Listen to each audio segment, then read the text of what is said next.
Yeah. Aruna Kiliani she has her PhD, and she gave a talk at Yale.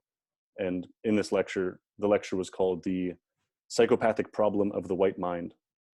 And in this lecture, she had a few lines that were questionable at best, and along the lines of one of them being, probably should have written the quotes down, but I'll post a link to Barry Weiss's Substack where she talks about this. And one of them was that she had fantasies about unloading a revolver into the face of a white person and then walking away guilt-free, wiping the blood off her hands.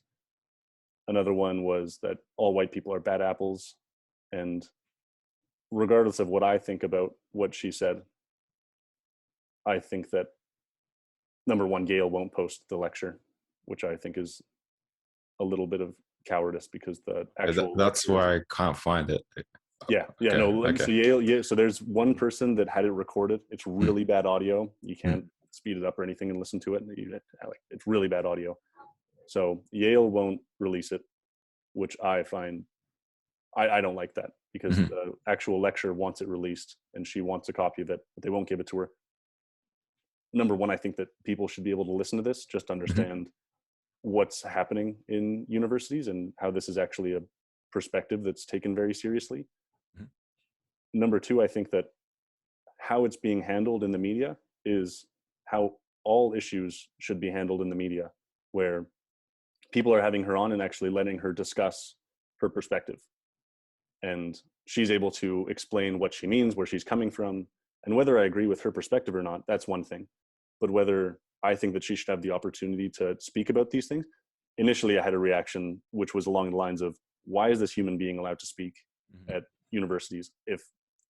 If you supplement the word white with any other group at all, it's immediately, that's hate speech. I don't know, I think that's crazy.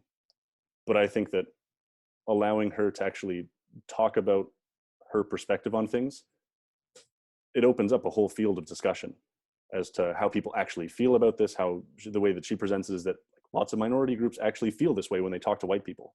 They feel that they are not heard. They feel that they're silenced.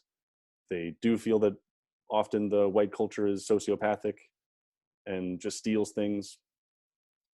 And so I would like that to be the gold standard for how to address these things in the future. Aside from the Yale not releasing it, I think that's reprehensible. I think that the creator of the content should definitely have access to it, and if she wants it posted, it should be posted.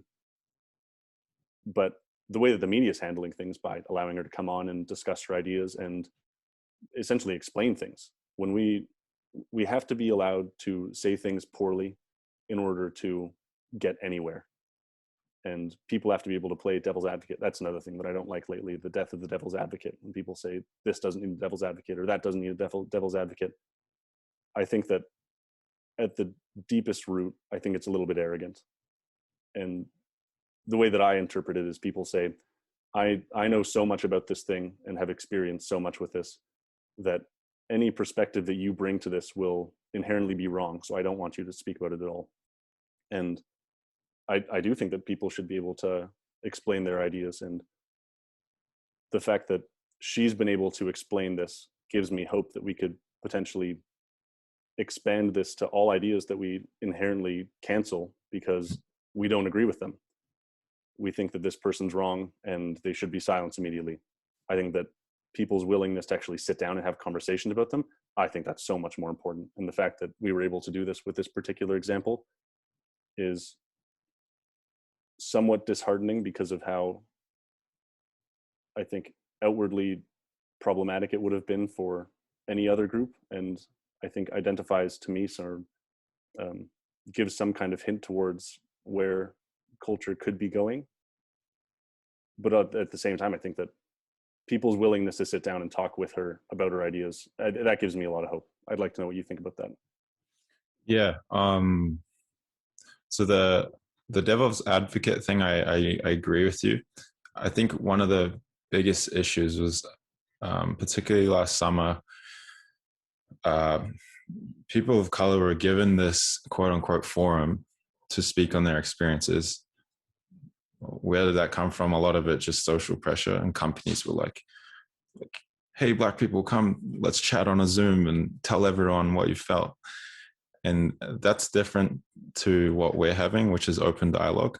Right. And I kind of think of it as someone who's kind of has been stabbed or something, right? They're bleeding out. Like, I was stabbed with a knife, and someone was like, I think you were stabbed by a sword. You know what I mean? Like yeah. Just help me. Where there are other people who have opened themselves up to back and forth dialogue, and that's when, man, fucking go for it and debate. But a lot of people aren't ready for that, and it was not communicated to them that that's what it was going to be like when you talk to your experiences. They weren't opening themselves up to debates and stuff. So yeah, you're right. It's just a time and place. It became a bit of a meme. It was I saw one TikTok and it was like, tell me you're white without saying you're white, and it was a guy like saying, just to play devil's advocate, and it kind of cracked me up. So yeah, the other thing that stood out for me is I don't think it. I do it too sometimes, where I say, well, if you replaced white with black, the outcry would be different. But I just don't always think it's not fair to do that, because they're not equitable. I agree. Yeah. And I knew you'd agree with that. And the stuff she's saying, I totally understand from what you've told me. I obviously haven't listened to it, but I think I told you right at the start here, like, sometimes I just get so mad, but you're not mad at, like, it's an idea that you're mad at, really. Yeah. It's an idea that you're mad at. You're not mad at individual people. You could be. And that's a hard thing to wrap your head around.